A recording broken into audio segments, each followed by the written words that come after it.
Hi friends, இன்றைக்கி நம்மளோட சேனலில் பார்த்தீங்கன்னா ரொம்ப டேஸ்டியான நல்ல ஸ்பைசியான மசால் தோசை தாங்க பண்ண போகிறோம். இதோட டேஸ்ட்டு பார்த்திங்கன்னா அவ்வளோ சூப்பராக இருக்குங்க. கண்டிப்பாக ட்ரை பண்ணி பாருங்கள்.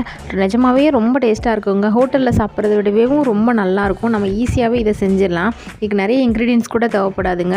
எப்பயுமே ஒரே மாதிரி தோசை சட்னி பண்ணாமல் இந்த மாதிரி ஒரு முறை நீங்கள் ட்ரை பண்ணி பாருங்கள். ரொம்ப சூப்பராக இருக்குங்க. வாங்க நம்ம எப்படி செய்யலான்னு சொல்லி பார்க்கலாம். இது வரைக்கும் நீங்கள் என்னோடய சேனலை சப்ஸ்கிரைப் பண்ணலைன்னா சப்ஸ்கிரைப் பண்ணிவிட்டு பக்கத்தில் இருக்க பெல் ஐக்கானையும் கிளிக் பண்ணிக்கோங்க. இந்த வீடியோ பிடிச்சிருந்தா ஒரு லைக் பண்ணிக்கோங்க. வீடியோ ஸ்கிப் பண்ணாமல் எண்டு வரைக்கும் பாருங்கள். அப்போ தான் ஸ்டெப் பை ஸ்டெப் எப்படி பண்ணுறது அப்படிங்கிறது புரியும். வாங்க நம்ம எப்படி செய்யலாம்னு சொல்லி பார்க்கலாம். நான் ஒரு பேன் வச்சுருக்கேங்க. அதில் நான் கொஞ்சம் கடலை எண்ணெய் சேர்த்துருக்கேன்.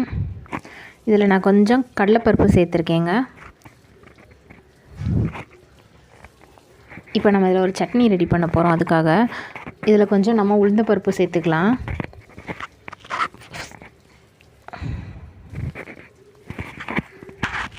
இது நல்லா கொஞ்சம் பொரியட்டுங்க. நம்மளுக்கு கொஞ்சம் நல்லா பொன்னிறமாக பொரிஞ்சு வரட்டுங்க. அதுக்கப்புறமே நம்ம ஒரு 2 காஞ்ச மிளகா சேர்த்துக்கலாம். இதில் நம்ம இப்போ 2 காஞ்ச மிளகா சேர்த்துருக்கோங்க. அடுப்பை வந்து மீடியம் ஃப்ளேம்லேயே வச்சுருங்க, இல்லைனா கருகிடும். பொறுமையாக நல்லா ஃப்ரை பண்ணி விடுங்க. நல்லா பொன்னிறமாக வரட்டுங்க, அந்தளவுக்கு வரட்டும். அதுக்கப்புறமே நான் ஒரு முழு பெரிய வெங்காயத்தை சின்னதாக கட் பண்ணி எடுத்து வச்சுருக்கேங்க. அதை நான் சேர்த்துக்கிறேன். சின்ன வெங்காயம் கூட சேர்த்துக்கலாம். அன்றைக்கி நான் பெரிய வெங்காயம் சேர்த்துருக்கேன். இது கொஞ்சம் நமக்கு தவங்கட்டுங்க. நல்லா அந்த வெங்காயம் கொஞ்சம் கண்ணாடி பதம் வர அளவுக்கு நல்லா வதங்கட்டும். அடுப்பு பார்த்திங்கன்னா மீடியம் ஃப்ளேம்லேயே இருக்கட்டுங்க. அடுப்பை கூட்ட வேண்டாம். இப்போ நமக்கு நல்லா ஓரளவுக்கு தவங்கிருச்சுங்க. இப்போ நான் ஒரு மீடியம் சைஸ் தக்காளி, ஒரே ஒரு தக்காளி எடுத்து நான் சின்னதாக கட் பண்ணி வச்சுருக்கேன். அதையும் நம்ம இதில் சேர்த்துக்கலாம். இது ரெண்டுமே கொஞ்சம் தவங்கட்டுங்க. கொஞ்சமாக உப்பு சேர்த்து நல்லா தவக்கிக்கலாம். அந்த தக்காளி கொஞ்சம் நல்லா உடஞ்சி கரைஞ்சி போகிற அளவுக்கு நல்லா வதக்கிக்கலாம். இதை நம்ம நல்லா ஆற வச்சுட்டு மிக்ஸி ஜாரில் போட்டு நல்லா அரைச்சிடலாங்க.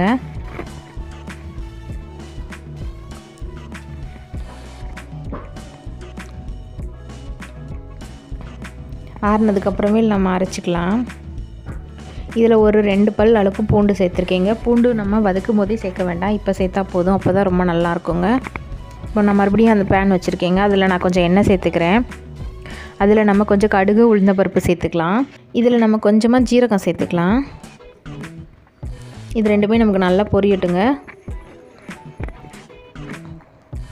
இந்த கடுகு அந்த ஜீரகம் நல்லா வெடித்ததுக்கப்புறமே நான் ஒரு பெரிய வெங்காயத்தை சின்னதாக கட் பண்ணி எடுத்து வச்சுருக்கேங்க. கொஞ்சம் பெரிய வெங்காயமேவும் ஒரு சின்னதாக வெங்காயமாக இருந்தால் ஒரு 2 வெங்காயம் கூட நீங்கள் சேர்த்துக்கோங்க. எனக்கு கொஞ்சம் பெரிய வெங்காயம், அதனால் ஒரே ஒரு முழு பெரிய வெங்காயத்தை நான் கட் பண்ணி சேர்த்துருக்கேன்.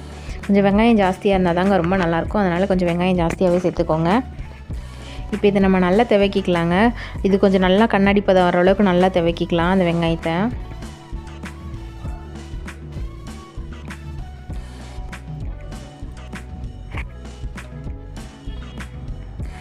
இப்போ நம்ம ஒரு மிக்ஸி ஜார் எடுத்துக்கலாம். அதில் ஒரு 3-4 பல் பூண்டு எடுத்துக்கலாம். ஒரு பச்சை மிளகா சேர்த்துருக்கேங்க. கொஞ்சமாக இஞ்சி சேர்த்துக்கலாம். உங்களுக்கு காரம் ஜாஸ்தி வேணால் ஒரு 2 பச்சை மிளகா கூட சேர்த்துக்கோங்க. நான் பசங்களுக்கு கொடுக்குறதுக்காக ஒரு பச்சை மிளகா சேர்த்துருக்கேன். இது இப்போ நான் நல்லா அரைச்சி எடுத்துகிட்டு வந்துடலாம். இப்போ இந்த வெங்காயத்தில் நம்ம இதை சேர்த்துக்கலாம். இது பார்த்திங்கன்னா நல்ல ஒரு ஸ்மெல் கொடுக்குங்க. கண்டிப்பாக இதை ஸ்கிப் பண்ணாமல் சேர்த்துக்கோங்க. நல்ல ஒரு வாசனை கொடுக்கும் இது. இப்போ நான் ஒரு 3 உருளைக்கிழங்கு நல்லா வேக வச்சுட்டு இந்த மாதிரி மசிச்சு எடுத்து வச்சுருக்கேங்க. நீங்கள் மேஷர் வச்சுருந்தா கூட நல்லா மேஷ் பண்ணி எடுத்துக்கோங்க. நான் கரண்டிகிட்டே மேஷ் பண்ணிப்பேன். நல்லா மேஷ் பண்ணிடுங்க. கொஞ்சம் கூட பெருசாக இல்லாமல் நல்லா பண்ணிடுங்க. இப்போ பாருங்கள், நம்மளுக்கு அந்த வெங்காயம், அந்த பூண்டு, அந்த பச்சை மிளகா, அதோட வாசனையும் ரொம்ப நல்லா இருக்குங்க. நம்மளுக்கு அந்த ஸ்மெல்லு, அந்த ஜீரகம்லாம் சேர்த்துருக்கோம்ல, அது நமக்கு தவங்கும் போது நல்ல ஒரு வாசனை கொடுக்கும். ஓரளவுக்கு நமக்கு நல்லா வதங்கிடுச்சுங்க. இப்போ நம்ம நல்லா அந்த உருளைக்கிழங்கை நம்ம இதில் சேர்த்துக்கலாம்.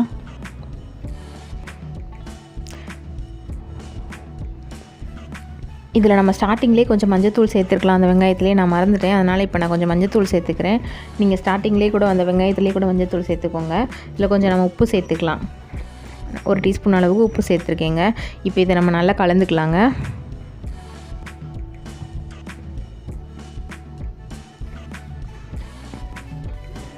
இதில் நம்ம கொஞ்சமாக தண்ணி சேர்த்துக்கலாம். ஒரு 1/2 டம்ளர் அளவுக்கு இப்போ தண்ணி சேர்த்துருக்கேங்க. இன்னொரு 1/2 டம்ளர் நம்ம சேர்த்துக்கலாம் கொஞ்சம் நேரம் கழிச்சு. இதை நம்ம நல்லா கலந்துட்டு அதுக்கப்புறம் இன்னொரு 1/2 டம்ளர் தண்ணி சேர்த்துக்கலாம்.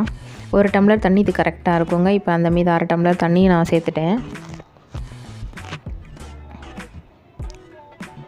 மீடியம் சைஸ் சின்ன டம்ளர் தாங்க.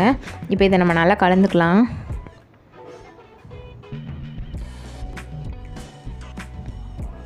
பாருங்கள் எவ்வளோ சூப்பராக இருக்குதுன்னு சொல்லிட்டு பார்க்குறதுக்கேவும். இப்போ நம்ம நல்லா கலந்தாச்சுங்க. இது கொஞ்சம் நேரம் நமக்கு நல்லா வேகட்டுங்க. அடுப்பு சிம்மிலே இருக்கட்டுங்க. பொறுமையாக நம்ம நல்லா கலந்துக்கலாம். இப்போ நமக்கு ஒரு 5 to 7 minutes வரைக்கும் இது நல்லா கொஞ்சம் குக் ஆகட்டுங்க. அது இன்னும் கொஞ்சம் நமக்கு நல்லா கெட்டியாகட்டும். இதில் நம்ம கொஞ்சம் பெருங்காயம் சேர்த்துக்கலாம். ஒரு 1/2 டீஸ்பூன் அளவுக்கு பெருங்காயத்தூள் சேர்த்துக்கோங்க. சில பேருக்கு கேஸ் ஆகும்ல உருளைக்கிழங்கு, அதனால் கொஞ்சம் பெருங்காயம் சேர்த்துக்கோங்க. இப்போ பாருங்கள் நமக்கு ஓரளவுக்கு நல்லா கெட்டி ஆயிடுச்சுங்க. இன்னும் கொஞ்சம் கெட்டியானவங்க போதுங்க, நம்ம கரெக்டாக இருக்கும். இது மேலே நம்ம கொஞ்சம் மல்லி இலையும் கொஞ்சம் கருவேப்பிலை சேர்த்துக்கலாம். மல்லி இலை என்கிட்ட இல்லை, அதனால் நான் சேர்க்கலை. கண்டிப்பாக மல்லி இலை சேர்த்துக்கோங்க. இப்போ நம்ம தோசை செஞ்சிடலாம். இப்போ நம்ம தோசைக்கல் வச்சுருக்கேங்க. அதில் கொஞ்சம் காஞ்சதுக்கப்புறமே நம்ம மாவு சேர்த்து தோசை செஞ்சுக்கலாம். நீங்கள் நான்ஸ்டிக் கல்லில் கூட செய்யலாம், அதுவுமே ரொம்ப நல்லாயிருக்குங்க. இப்போ நம்ம அரைச்சி வச்சுருக்கோம் பார்த்திங்களா சட்னி, அதில் ஒரு 2 டீஸ்பூன் அளவுக்கு சேர்த்துட்டு ஃபுல்லாக எல்லா இடத்துலையும் படுற மாதிரி நல்லா ஸ்ப்ரெட் பண்ணி விட்ருங்க. எல்லா இடத்துலையுமே படணும். பத்தலைன்னா இன்னும் கொஞ்சம் எடுத்து போட்டு நல்லா ஸ்ப்ரெட் பண்ணி விடுங்க. இதுக்கு மேலே நான் 1 டீஸ்பூன் நெய் சேர்த்துருக்கீங்க, அதை ஃபுல்லாக ஸ்ப்ரெட் பண்ணி விட்றேன். நீங்கள் குக்கிங் ஆயில் கூட சேர்த்துக்கலாம், நல்லெண்ணெய் சேர்த்துக்கோங்க, ரொம்ப நல்லாயிருக்குங்க. இப்போ நம்ம இதுக்கு நல்லா பொறுமையாக அடுப்பை சிம்மில் வச்சு நல்லா பொறுமையாக குக் பண்ணி விடுங்க. கொஞ்சம் நல்லா பொறுமையாக வேகட்டுங்க. அப்போ தான் நல்லா மேலெல்லாம் நல்லா வெந்து வரும். அதனால் அடுப்பு சிம்மிலே இருக்கட்டுங்க. அப்போ தான் ரொம்ப நல்லா கொஞ்சம் கிறிஸ்பியாக இருக்கும். அதனால் இப்போ நமக்கு ஓரளவுக்கு கீழே நல்லா வெந்துருச்சுங்க. இப்போ நம்ம உருளைக்கிழங்கு செஞ்சு வச்சுருக்கோம்ல, அதில் 1 டீஸ்பூன் அளவுக்கு எடுத்து நம்ம எவ்வளோ தேவையோ அந்தளவுக்கு எடுத்து நம்ம நல்லா அந்த தோசையில் பாதி அளவுக்கு மட்டும் நம்ம நல்லா ஸ்ப்ரெட் பண்ணி விடலாம். இது அப்படியே மடிச்சுட்டு ஒரு பக்கம் ஒரு 1 நிமிஷம், அடுத்த பக்கம் திருப்பி 1 நிமிஷம் வரைக்கும் வச்சு விட்டுட்டு அதுக்கப்புறம் நம்ம எடுத்துக்கலாம். உடனே எடுக்க வேணாம். நான் ஆல்ரெடி சொல்லியிருந்தேன் எனக்கு இன்னொரு சேனல் இருக்குதுன்னு சொல்லிட்டு, இனிய சாய் புட்டிக். அதில் வந்து நான் நிறைய நைட்டி கலெக்ஷன்ஸ் போட்டுட்ருக்கேங்க. எல்லாமே பிராண்டட் நைட்டி மட்டும்தாங்க. கிளாத்து பார்த்திங்கன்னா நிஜமாகவே அவ்வளோ சூப்பராக இருக்குங்க. நீங்கள் இந்த சேனலுக்கு சப்போர்ட் பண்ணுற மாதிரியே கண்டிப்பாக அந்த சேனலுக்கும் சப்போர்ட் பண்ணுவீங்க நம்புகிறேன். அந்த சேனலோட லிங்க்கை இந்த சேனல் டிஸ்கிரிப்ஷனில் கொடுக்குறேங்க, கண்டிப்பாக செக் பண்ணி பாருங்கள். அந்த சேனலையும் சப்ஸ்கிரைப் பண்ணி வச்சுக்கோங்க. இதுக்கப்புறம் நிறைய சாரீஸ் அதெல்லாம் போடுறதா இருக்கிறேங்க, அதுக்கும் சப்போர்ட் பண்ணுவீங்க அப்படிங்கிறத நம்புகிறேன். இப்போ பாருங்கள் நமக்கு 2 பக்கமும் ஒரு நிமிஷம் வச்சுருந்தாச்சுங்க. இப்போ நம்ம இதை எடுத்துடலாம். பாருங்கள் செம சூப்பராக பர்ஃபெக்டாக ரெடி ஆயிடுச்சுங்க. நிஜமாகவே ரொம்ப டேஸ்ட்டாக இருக்குங்க. இதுக்கு ஒரு தேங்காய் சட்னி இல்லை சாம்பார் எது வேணாலும் நீங்கள் வச்சு சாப்பிட்லாம், செமையாக இருக்குங்க. இதே மெத்தடில் கண்டிப்பாக உங்கள் வீட்டில் நீங்கள் ட்ரை பண்ணி பாருங்கள். ட்ரை பண்ணி பார்த்துட்டு பிடிச்சிருந்துச்சுன்னா ஒரு லைக் பண்ணுங்கள். என்னோடய சேனலுக்கு நீங்கள் சப்போர்ட் பண்ணுங்கள். ஆஹா, நிஜமாகவே ரொம்ப டேஸ்ட்டாக இருக்குங்க. கண்டிப்பாக ட்ரை பண்ணி பாருங்கள். Thank you friends.